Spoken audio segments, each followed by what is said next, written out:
Hi everyone, today I want to talk to you about something super important, which is the concept of machine learning at the scale, or machine learning at the large scale, right? So this is actually this or similar, so I'm going to write large scale.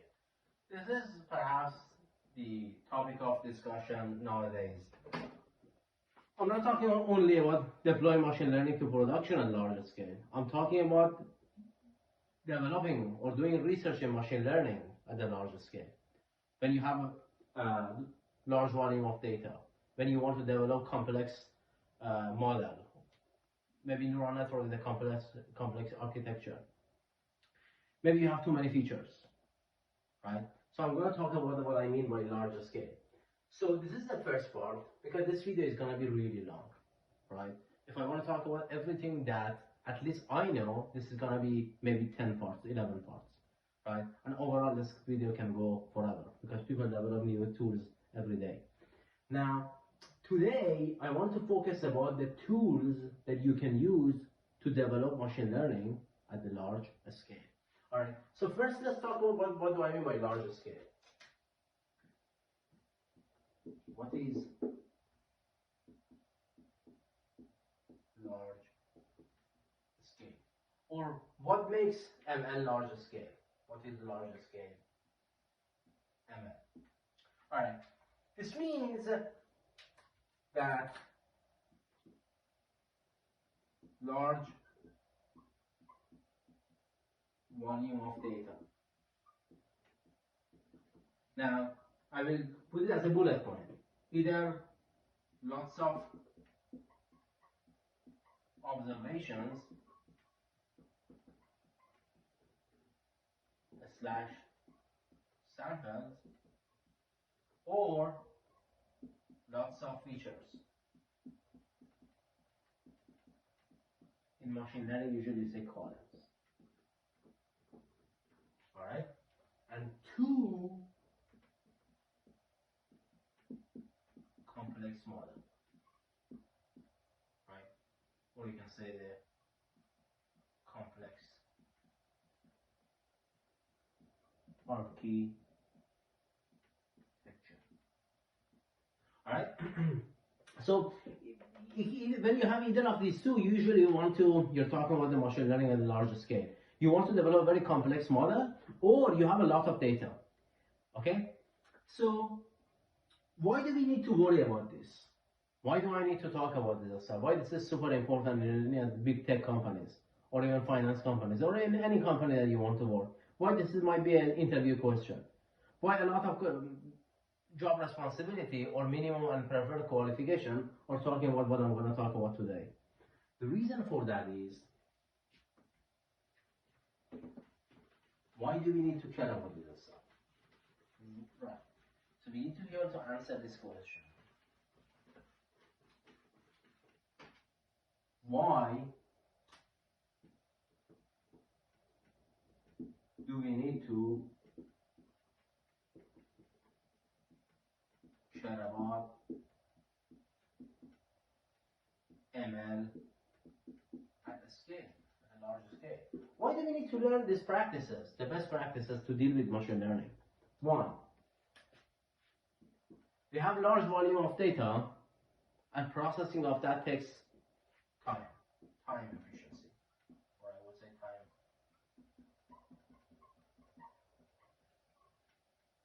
Two, speed, which might be the same.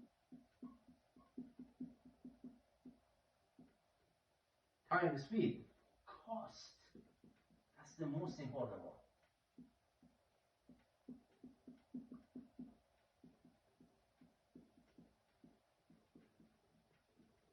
Alright?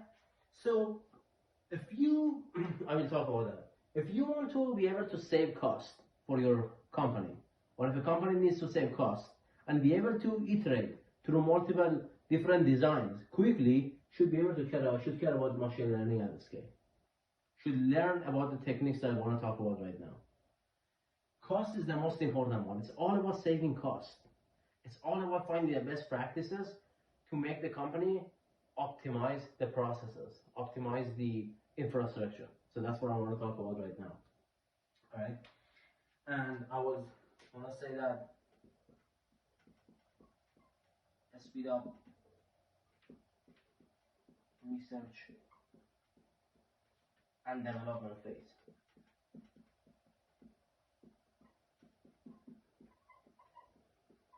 Super important, right? It's the same time and speed efficiency. If you want to quickly iterate through some ideas, some models, which one is better for you, which one you want to fine tune a model, you need to be able actually to understand the machine learning and larger scale. What are the best tools for that? All right. Now I want to talk about what people usually do when they start learning machine learning. Perhaps most of the people are watching this video are doing this right now. Maybe most of the students are doing this right now. I want to tell you what is not machine learning at larger scale, right? And then you will understand based on what I told you about what makes machine learning at larger scale, large volume of data, a large or complex model, and why you care about the machine learning at larger scale. I will tell you why the current practices that most of the students or most of the people that get into data science and machine learning have is not going to work for the larger scale. All right, so let's see. So now we're going to talk about this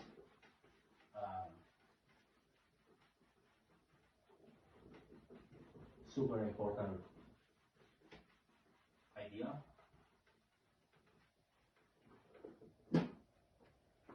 So when you get into machine learning, when you start doing the work, usually when you just start that, usually you work with a CSV file, work with a small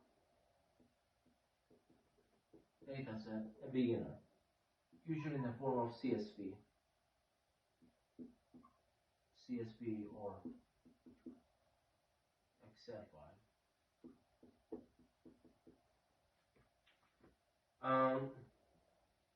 It can be text file in a notepad or any text editor like text file.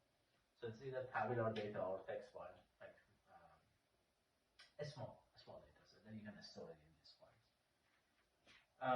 You work on your laptop.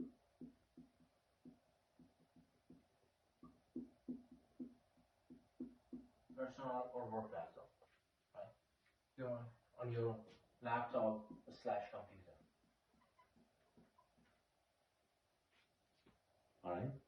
So you work on a laptop, and then the third one is that perform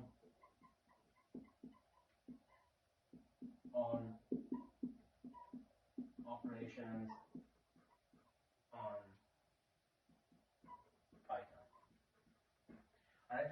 So if you are doing this yourself, you are not still doing anything in Scale. You do everything in Python, feature processing, model development, everything in Python. Everything you do in your computer, right? And then you have a small data set. Perhaps all of them come together, right? This is not the practice when you go to big companies. There is no personal computer that you do everything, or work computer. The work computer is used, but where is the file stored, right? The storage is your personal hard drive. So if you're working in an environment that you save everything in your hard drive, you read it from your hard drive, your current laptop is good enough to do processing. This is not the machine learning at larger scale.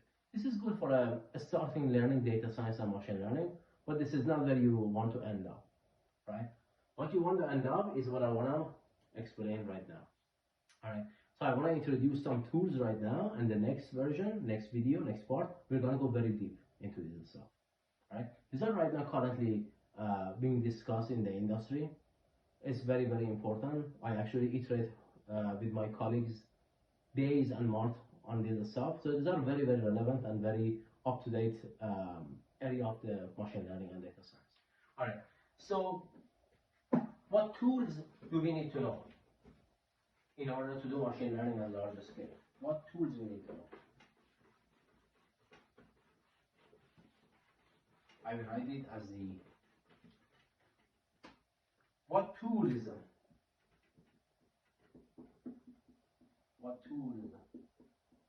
practices I must know or follow for developing ML model at large scale. If you still are confused about machine learning large scale, think about what Amazon does, Microsoft does, Google, Meta, Netflix, Nvidia, Spotify, all these companies. What they do, they want machine learning at larger scales. Uber, Lyft, you just name it, Tesla, whatever company you like. You need to know this.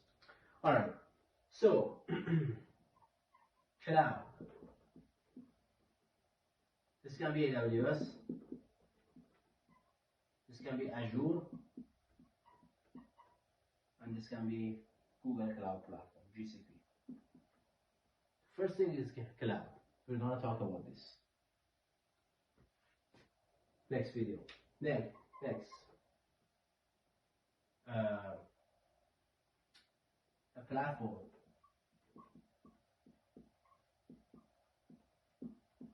to develop and test your code.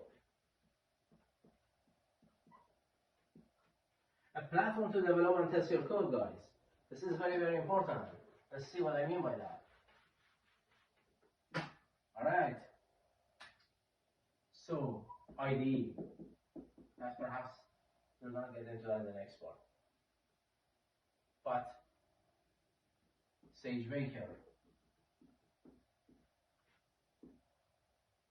Google Colab, Azure ML, or Databricks.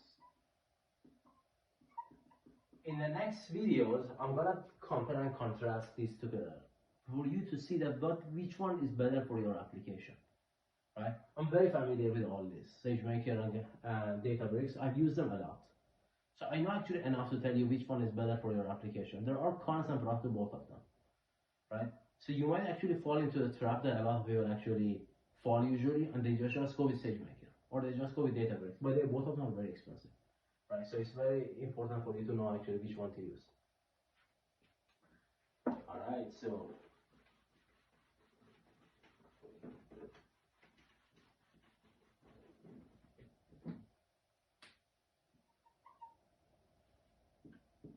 single node versus multi-node means Python versus PySpark.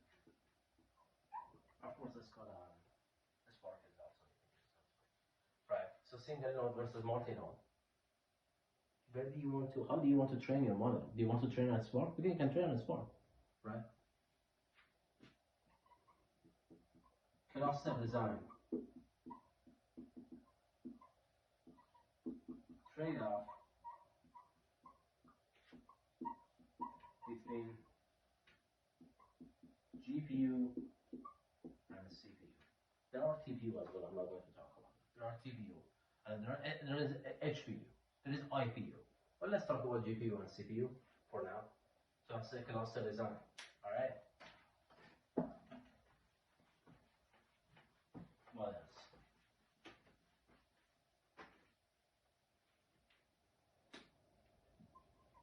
Testing.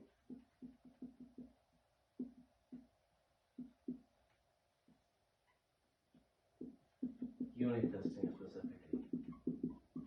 For your machine learning application right now, you just don't write unit tests. You just run it, it works, okay, my model works. You need unit testing. In a larger scale, you need unit testing. Alright? Database language, or I would say data processing. Data processing.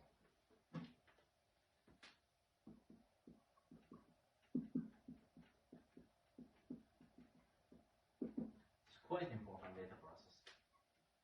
So, SQL, Python, Spark, or PySpark. Which one, when to use, and like how do you use them, right? Which one? Do you use SQL all the time? Do you write everything in Python? Do you sometimes use Spark for data processing? Right? So these are the stuff that I'm going to talk about in the span of multiple videos. First, we're going to talk about the cloud and the place for you to develop your code. I'm going to talk in detail about SageMaker, Google Colab, and Databricks, pros and cons. Then we're going to go talk about single node versus multi-node, and then talk about the cluster design. And then we talk about unit testing, testing phase, and data processing. So this would actually give you very, very comprehensive understanding of the best practices for machine learning at a large scale. All right, this is a very introductory video. Leave a comment if you have any question. I do my best to answer your question. And please let me know if you actually want any other topic that I didn't cover here, and you think it's important for your application, machine learning application at a large scale. I would definitely cover it as well. Maybe your topic is more important, I can cover it actually first. All right. Like always, if you like this video, please like and subscribe to the channel. Share it with your friend, and I will see you all in the next video.